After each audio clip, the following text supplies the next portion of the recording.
Hey guys, real quick before the video starts, I want to apologize about the echo around me.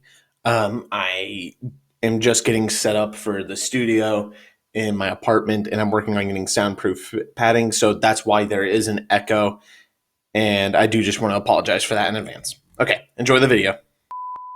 The long-awaited moment is finally here. After announcing the review back on, what was it, April 2nd, I think? Let me double check that. When did I originally announce this?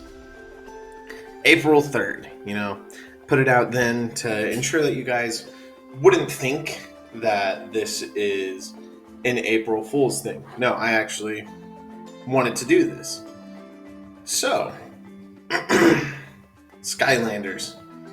A name I am sure most of us were familiar with at some point in our childhood. Whether it was seeing them lining the aisle of your local Target, organized neatly behind a glass case in a gaming store, or thrown randomly into a bucket at your friend's house, Skylanders were everywhere for a majority of the 2010s. As for those of you whose parents were fortunate enough to be spared the terror of this black hole for money, allow me to explain.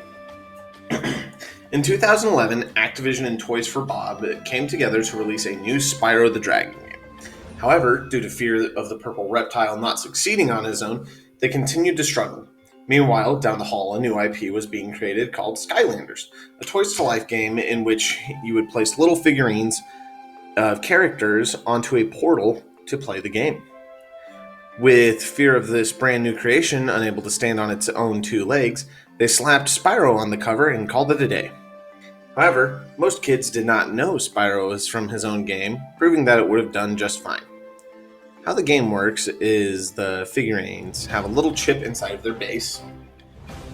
The portal scans the chip like a QR reader, and then your character is placed into the game for you to run around as. After doing so, you could run around levels or the hub world and smash up bad guys to gather coins and experience to upgrade your characters. However, if your character died in a level, you need another to continue. You see, the game didn't come with all the characters included with the base kit, just a couple. The rest you needed to buy from the store, and in order to entice the younger part of the audience, they made it canon, so if you leave them in their toy form, it is painful and saddening that they will never get to see their home again. Like, how brilliantly messed up of a marketing tactic is that?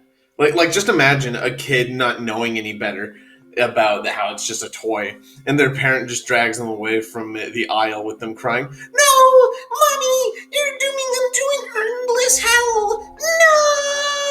No!" And they just see the toys sitting there lifelessly. But I mean, it worked. They made 6 entire games off of this franchise. And today, I'm going to take a dive through each one, and then I'm going to rank them all at the end. Without further ado, let's begin our journey at, well, the beginning.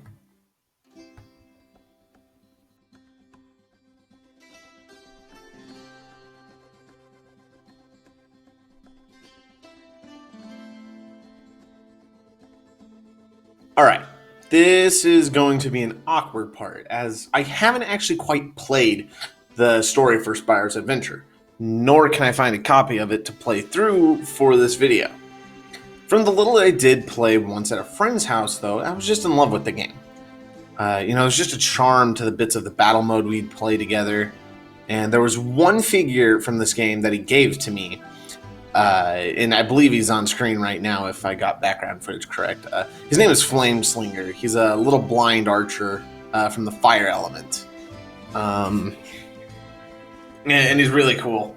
There's just something about him. I just love his design. But now I'm just going to review the game from afar. The plot of this game starts with Chaos, this giant evil blue head guy, floating in to destroy the core of light, which, if I remember right, is the source of all good and magic in Skylands.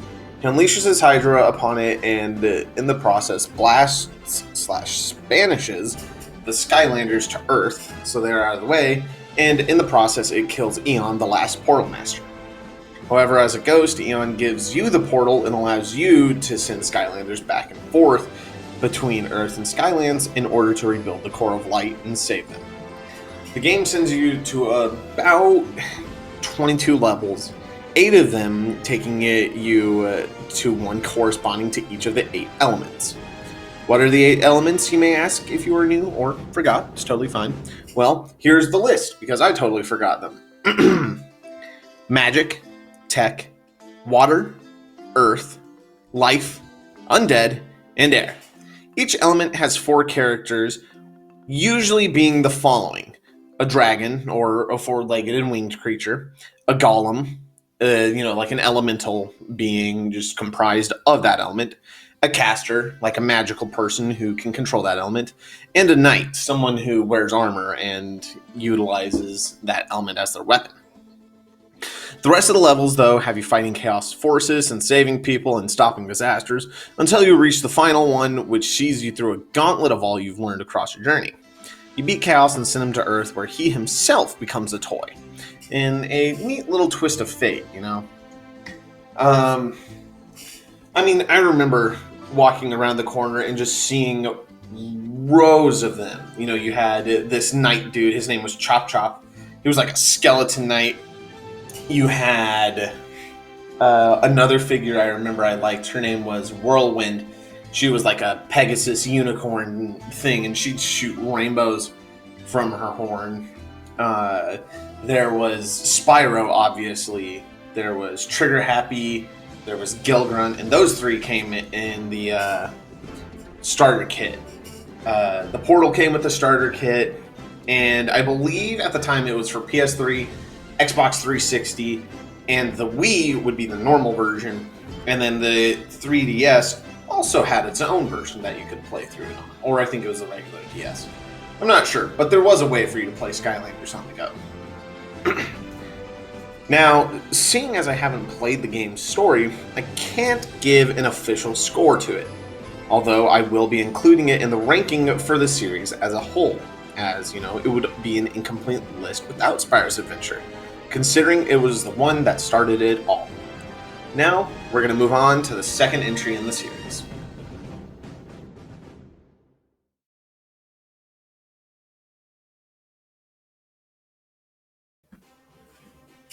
I remember the day that I got this game. We just got back from visiting my granny for Thanksgiving, and I was sitting in the living room of our house.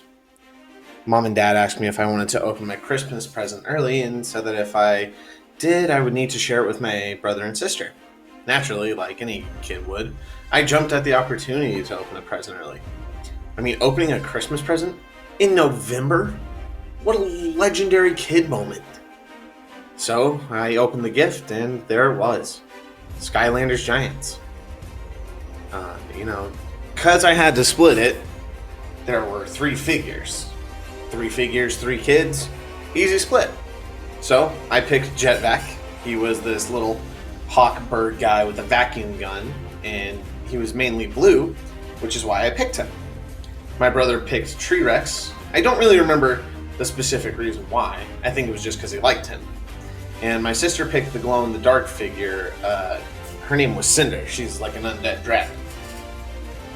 However, she messed up saving the game one time and almost immediately corrupted the game by ejecting it mid-playing. So Dad said no more to her, which was fair. A couple years later, she got back into it, but no video games for a little bit. I think the rest of the figures I had for this game were Swarm. He was the air elemental giant, and he was a big old bee. I love him. He's got like wrist blades that are stingers, and I think I have some background footage with him right now for the giant section. Chop Chop, he was the character I mentioned in the first game. They did a bunch of figures called Series 2, and the only difference was you could change their abilities at some point. Flame Slinger, I got his new figure. Pop Fizz, he's a representation of what happens when a pit bull named Princess sees a child. Drill Sergeant, he's a little tank with drill arms. Whirlwind, the figure I mentioned in the first section. Light Core Prism Break, he's like regular Prison Break, who's a rock elemental that can shoot lasers from his crystal hands, except when you place him down, his crystal hands go up. It's really cool. Shroom Boom and Stump Smash, like, they're two life Skylanders, and I don't really remember too much about them. Eyebrawl, a boxing giant with a floating eyeball. He was for the undead element. Hothead, a fire giant elemental with flamethrower hands, who can spill enough oil to make America come on running through. And Ninjini, a magic ninja giant, who was probably one of my favorite characters.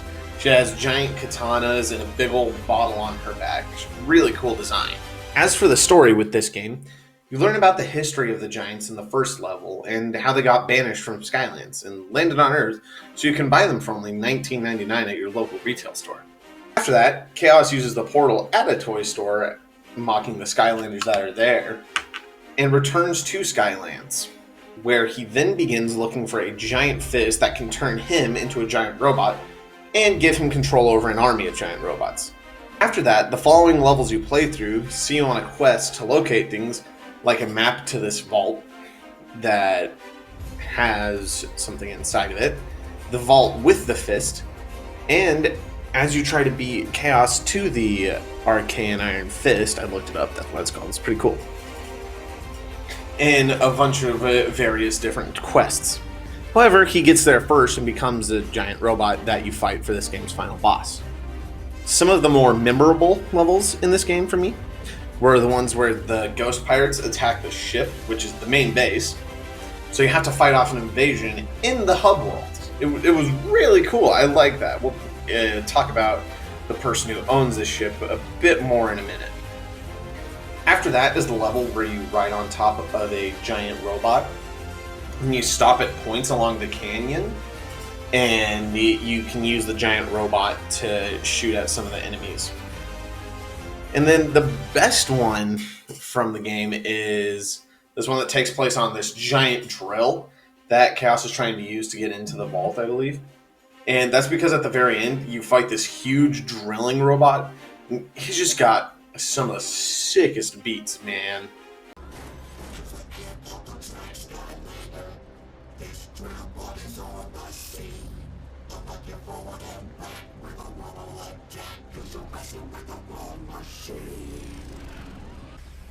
You don't stand a chance, Skylander. Even though you were that round, 'cause the power won't drop and my terror won't stop until the city of darkness is found. On time out, Skylander. There's something up with my drill, but you better watch out. You'll be down for the count when I show you my smashing skill. What did you do, Skylander? You just won the final round. I can't keep a beat and my systems are all shutting down. Oh yeah, Eminem been real quiet since this dropped. Oh my god, I almost forgot the Battle Arena Challenge with the absolute Chad, Brock. He runs the Arena Challenge, in which you fight waves of enemies, and was how my siblings and most others would level up your figures that you got from the store that day. They made this guy have absolutely zero chill though. Like, whether you were winning or losing, he gave like zero fucks about your feelings and would just roast you whenever you want.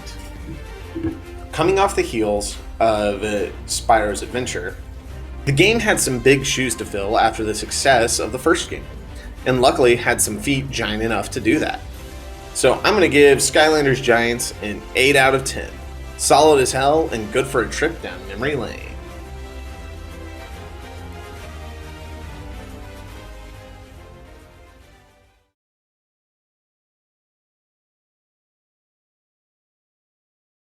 After the massive success of both Spyro's Adventure and Giants, Toys for Bob and Activision were riding high, and so for the third one, they split and handed the project off to Vicarious Visions, which would lead to a difference in graphics and art style for the game, one that I believe everyone liked.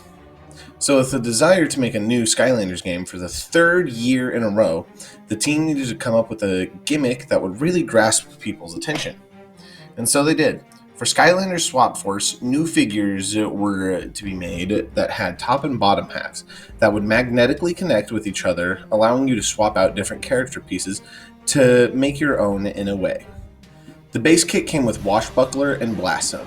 Both Swap Force characters you could swap around to make Wash Zone and Blast Buckler. What this would allow you to do is swap around attacks with both characters and gain access to activity zones with bottom halves. Swap Force characters I had back then were Washbuckler, Firecracken, I bought him around Easter, Night Shift, he's my personal favorite, he's like a little vampire boxer, Hoot Loop, I got him for Christmas with the rest of the base kit, Gorilla Drilla, Monkey, and Boomjet. He skateboards on a magical jet engine. The story this time has Flynn taking a vacation to watch this magical volcano erupt, as it only does so once every 100 years, when 4 magical entities come together and use their magic to restore all magic across Skylands. Who is Flynn, you might ask? Well, he's the physical incarnation of all things Riz. He's also voiced by Patrick Warburton, who you probably know as Joe from Family Guy. So, as we're waiting for this volcano to erupt, Chaos comes along with this new corrupting crystal called Evilizing Crystals, and begins using it to corrupt bad guys to control the 4 magical beings. I don't remember much about them, besides the fact that one is a fish, one was a squid, one's like a dog yeti thing, and the other is a girl? I don't really remember too much. I just remember the big old fish and squid. But anyways, as the story goes on, we soon learn that Chaos's mom, Chaosandra, is here now. I think that she's trying to think of giants, if I remember, in an MCU post-credit style way. But she's here now, and is a boss later on. The final boss has you take on a massive evil giant Chaos, because he fell into a pile of those evilizing crystals, and so he becomes giant and eviler, I guess.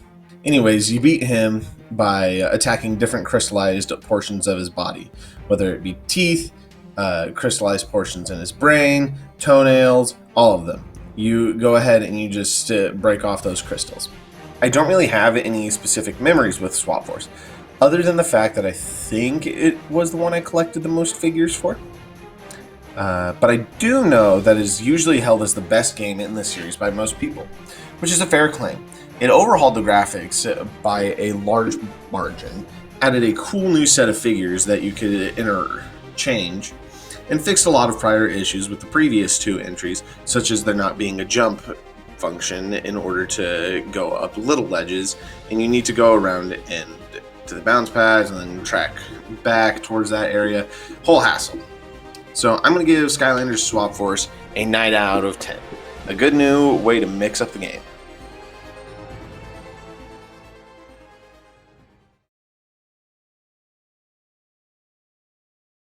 2014 was the year Skylanders Trap Team released. It's one of the lesser talked about entries, and I feel that maybe is because of the time it came out. The gimmick with this game was that you could trap enemies with these little crystal toys called traps, and there were new figures called Trap Masters. The traps allowed you to capture mini bosses and final bosses in levels, and then play as them. Trap Masters got a damage boost against all of the boss enemies because their weapons were made out of the same material as the traps, which is called Traptanium.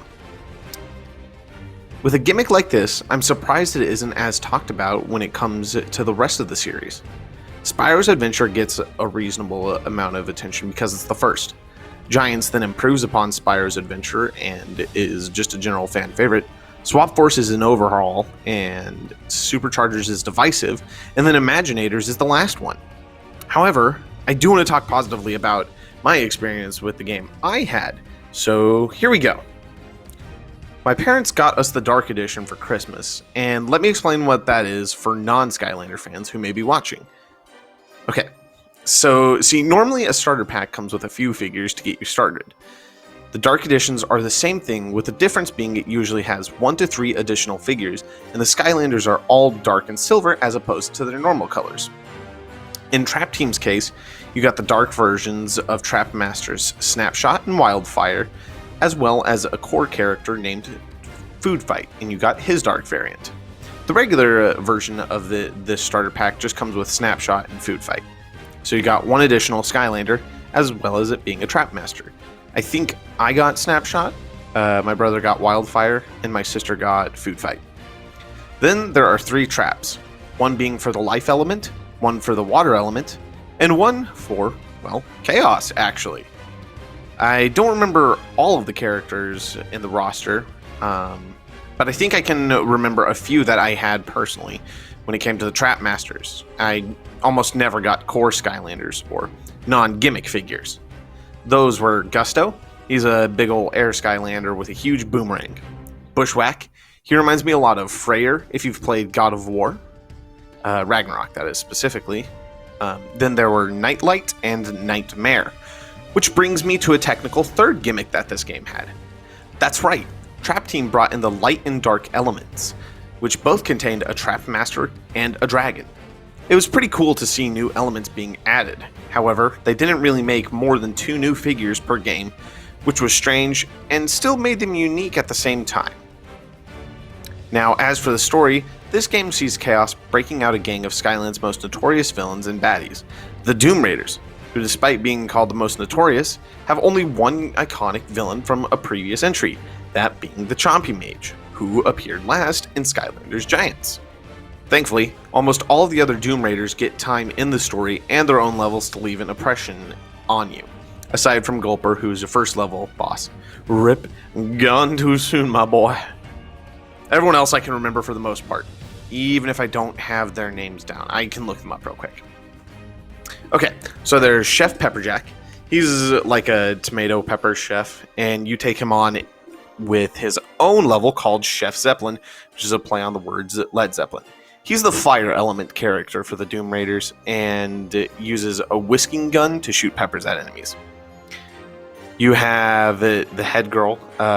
She's just a floating head. Her name's Dreamcatcher. She's the air element one, I think. Or is she undead? No, she's the air element Doom Raider, which is a bit weird. I thought she would have been magic. There's Dr. Cranecase, the tech element Doom Raider, and he's kind of like Spyrise, except he's got wooden legs and is a bit more insane and less robotic. You have Wolfgang, who's a werewolf that has an electric guitar harp, which he's got one of the coolest designs, despite how simple it is. And then you have their leader, the Golden Queen.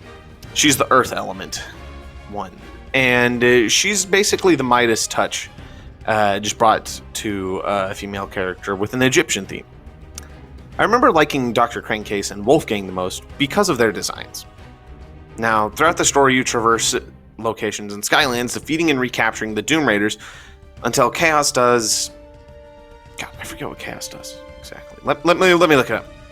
What does Chaos do in Skylanders Trap Team? Okay, got it. All right. So, apparently Chaos and the Doom Raiders were working on a new Doomsday device to destroy Skylands. After all the Doom Raiders are captured, Chaos uses the device on himself to turn into a combination of Traptanium and a discount Sephiroth. Here's his design if you don't believe me. I mean, just look at that. He's like a 2-winged angel instead of 1-winged angel. Anyways, after you beat Chaos, you can trap him with that exclusive trap I mentioned earlier. However, it released normally half a year into the game's lifespan. Meaning, if you wanted to trap Chaos and play him as soon as the game came out, you need to spend pretty much an additional $40 to get the Dark Edition, which came with that trap. At this point, Skylanders had found its formula, a new character gimmick, and a new portal to match the game. Trap Team does this fairly well, and I'm going to give it a 7 out of 10. Not necessarily bad, but not necessarily great either.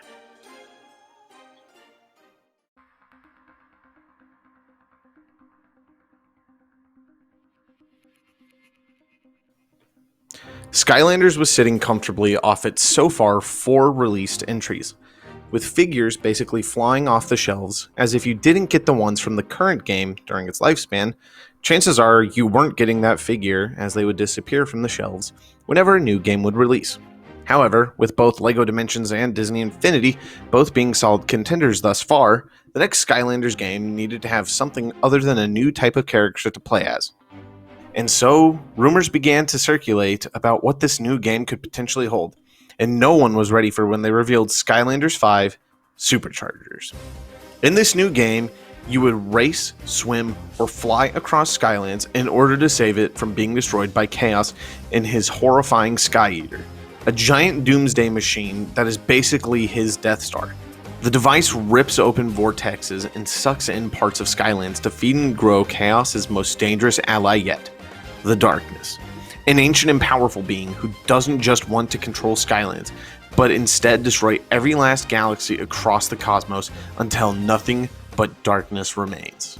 Over time, as Chaos foolishly rips apart Skylands with the Sky Eater, the darkness grows stronger. As the protagonist, we team up with friends and allies from every entry in the Skylanders series. So far, Flynn, Callie, Tessa, Hugo, and even Master Eon all come together to stop Chaos. How is Eon alive? Well, he technically isn't. One of our missions sees us go to the underworld to save him. Oh, and that almost reminds me. Chaos shuts down the portal network to prevent us from getting to Skylands normally. So we use ancient vehicles powered by legendary rift engines to tear open our own rifts and travel to Skylands. As such, you will always need a vehicle on the portal. There are 3 types of vehicles: land, and the vehicles in this category are a variety of tanks, cars, and stunt vehicles; sea, which consists of boats and submarines; and skies, which range from jets to helicopters to UFOs. Each vehicle has a corresponding driver that can supercharge the vehicle, giving it more power and upgraded new pieces that strengthen it.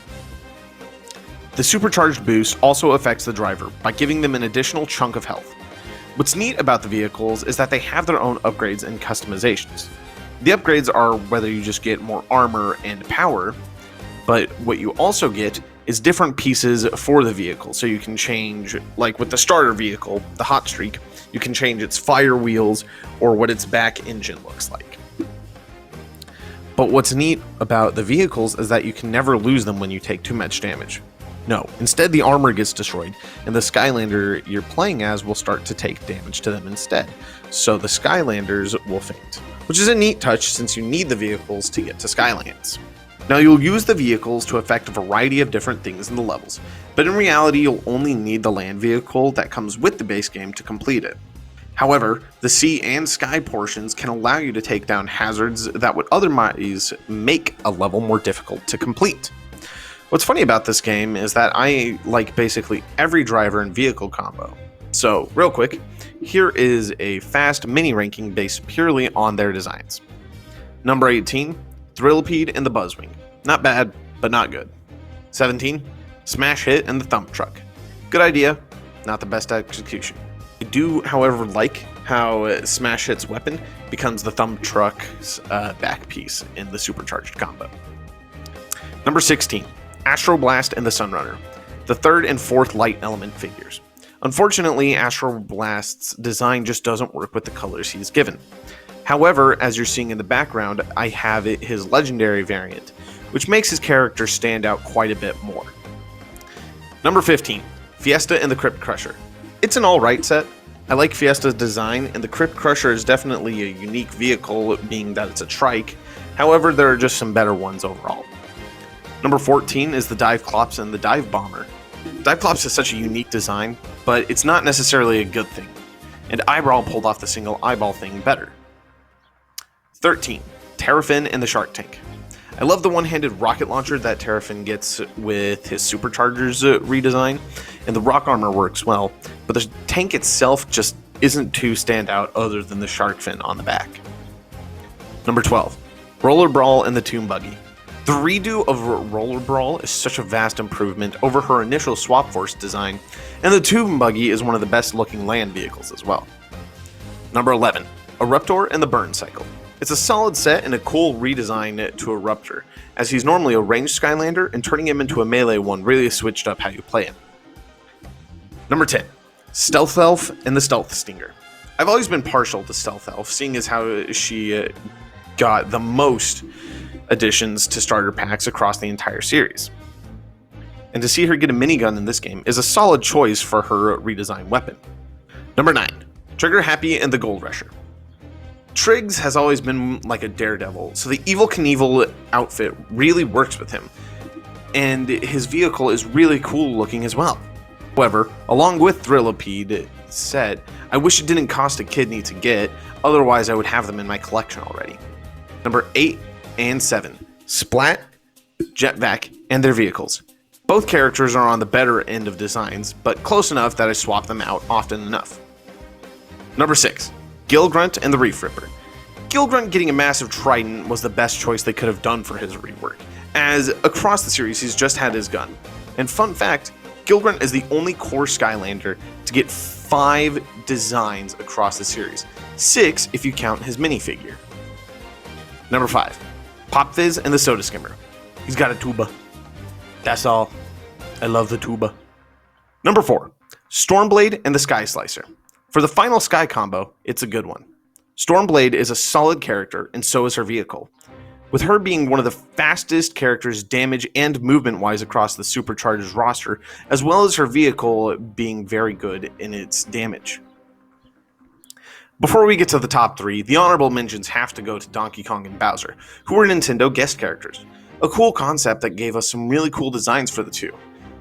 Unfortunately, Nintendo ruined this by making the two of them and their vehicles only be able to be used in the 3DS, Wii, and Wii U versions of Skylanders SuperChargers. Now, to the top 3. Third is Spitfire and the Hot Streak. They come in the starter pack, and I've always loved this design. Spitfire remains my favorite character that's ever been released in a starter pack.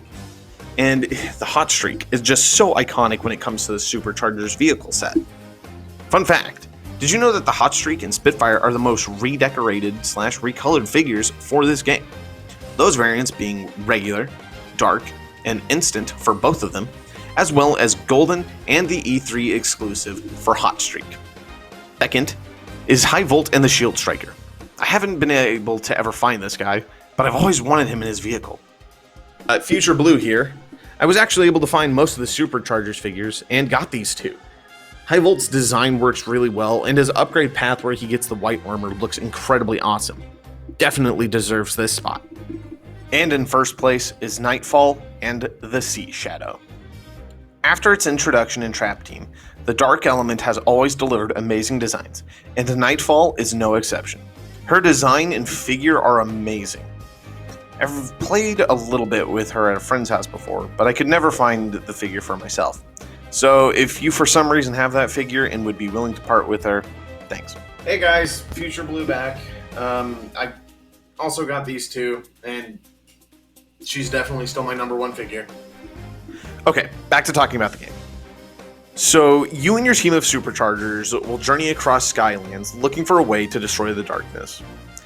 At first, you try to turn the Core of Light into a weapon by getting the Eye of the Ancients. Now, unfortunately, this doesn't work out, and Chaos destroys the Core of Light on the order of the darkness. So instead, we look for an ancient Rift engine that we can use to seal the darkness away. The Dark Rift engine. Ooh, it's like the Rift engine, but dark.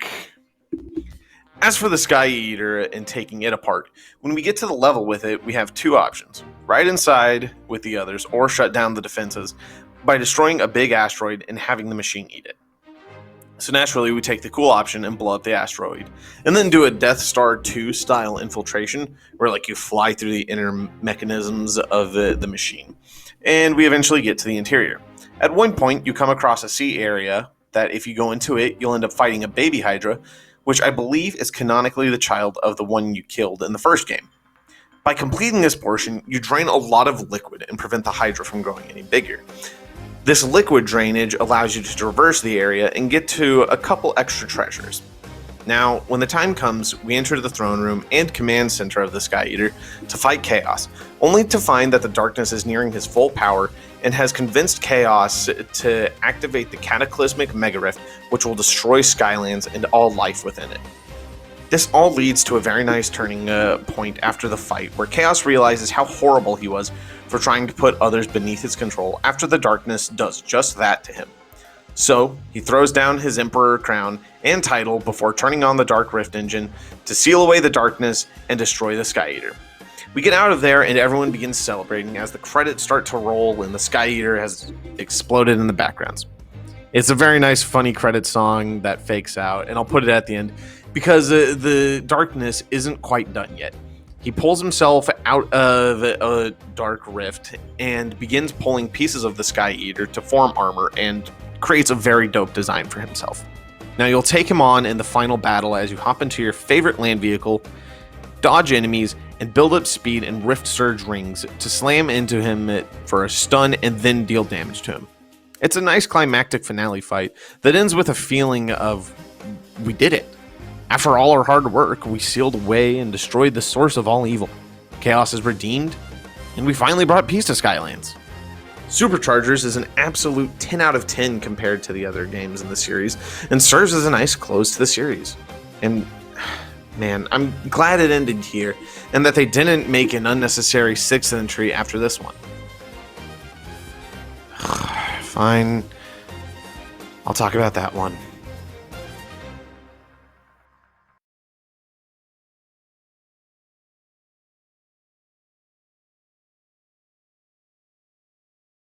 God, I hate this game a lot. Everything about it is so bad. Like, aside from the original designs for the Sensei Skylanders, I don't think there's a good thing about this game.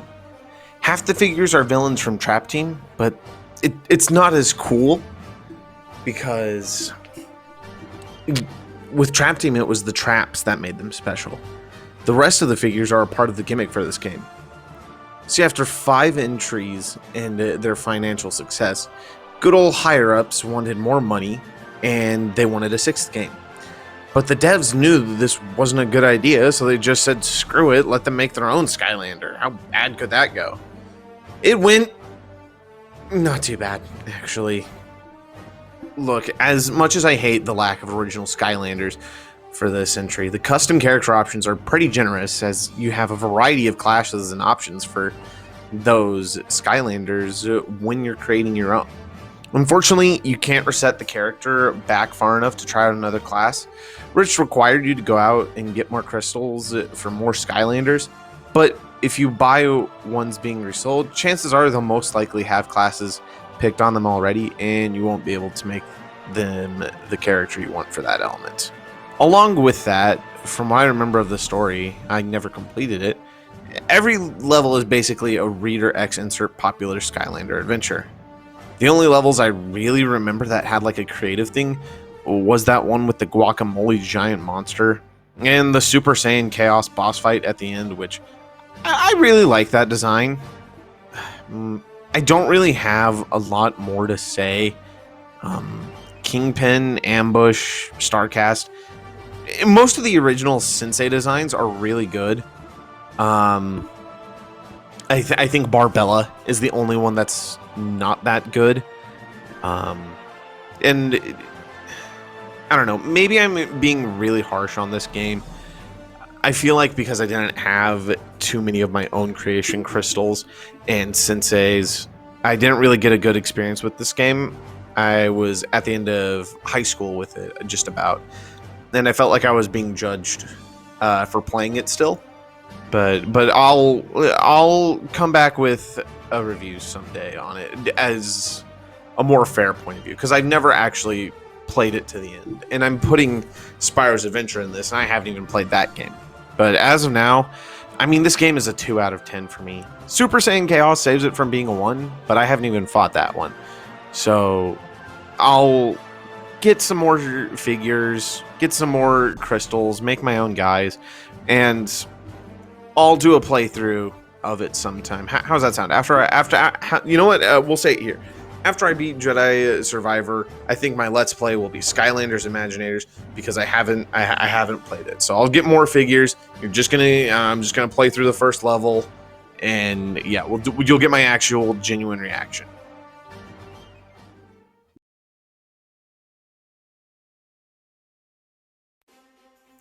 Okay, now it's time to throw all 6 games into this ranking list. Taking the number 6 spot, to no one's surprise, is Imaginators. I'm not going to explain it again. I just think it's bad. Moving on to number 5 is Spyro's Adventure. Yes, that's right. I haven't played this game. It's number 5, That's how bad I think Imaginators is. Spyro started the series and had a lot of effort put into it, and despite not playing it, I'm giving it number 5. Maybe Imaginators will bump up depending on how I feel after playing through the whole game. Number 4 is Trap Team. Now, like I said earlier when I was talking about the game, it's not bad. I just don't have too many memories with this game. I have a lot more with the rest of them. It's a really solid entry. Definitely play it. I think there was just a lot of fatigue this year because of how many figures there were to collect. Number 3 is Giants. It's a really solid game and one I would happily play again. If I can find a PS3 for sale that is both in working condition and would not cost me both my kidneys to purchase. It's got a charm that games from this time still have, despite their graphical limitations. So who knows, maybe if I pick it up, I can look for a way to record it. And if I do a Skylanders video again down the line, maybe I'll do an official review of each one individually. Number 2, Swap Force. The most popular game amongst fans, to my knowledge, and for a good reason. It would definitely be at the top if it weren't for number 1 being taken up by SuperChargers. Like I said at the end of its segment, SuperChargers feels like the actual finale to the Skylanders story as a whole, despite the games being pretty loosely connected lore-wise. So if you're going to play these games, stop at SuperChargers, don't play Imaginators. If you want to play Imaginators, play it before SuperChargers. Like go Spyro's Adventure, Giants, Swap Force, Trap Team, Imaginators, SuperChargers. Alrighty, that's it. I'm going to disappear into my gremlin hole again until I get hit with a new wave of nostalgia for a review video. Peace, guys. Hey, guys. Way in the future Blue here. Yeah, I know it's been a while with videos going up on the channel. I've been getting trained at my new job. I've been settling into my apartment, and I've just had a lot on my plate recently. I promise after this one, stuff will be picking up. I think tomorrow, because I am finishing up editing this video on May 20th. I think tomorrow I'm going to record the next bit of the Syndicate quests for Fortnite. I'm going to record a few episodes for Jedi Survivor. I don't think I'm going to do Minecraft Legends. I might just leave what's up as up. Use what I have. I don't think I'm going to finish the game, though. I appreciate all the support that I have had. I've noticed a lot of my view time has been staying consistent despite not having as many new videos going up, and I appreciate that greatly. Wish I had had some foresight on putting out new stuff. Thank you guys for your patience, and yeah, bye. Now enjoy these totally awesome credits that I made for the video with Supercharged with Love playing in the background. That's the thing I mentioned at the end. Okay, bye. Seriously, bye. A new day is dawning. Your moment is near. So tap off your tank and rev up that engine. 'Cause we're kicking this thing into gear. You got the courage. You're so brave. You got the might. And so strong. You got the spirit of a champion. And you're not gonna flee from the fight. That's why we're supercharged with love. You got the passion. You got it. Yeah, you got the pride. Even in the unknown, you are never alone. You've got all of your friends by your side. That's why we're supercharged with love. Yes, we're supercharged with love. 'Cause when the pedal's to the metal and the foot's to the floor, our hearts are wide open and we're ready to soar. You beat the darkness. You set us free. The power of goodness and friendship and laughter has come over me. That's why we're supercharged. Know that we're supercharged.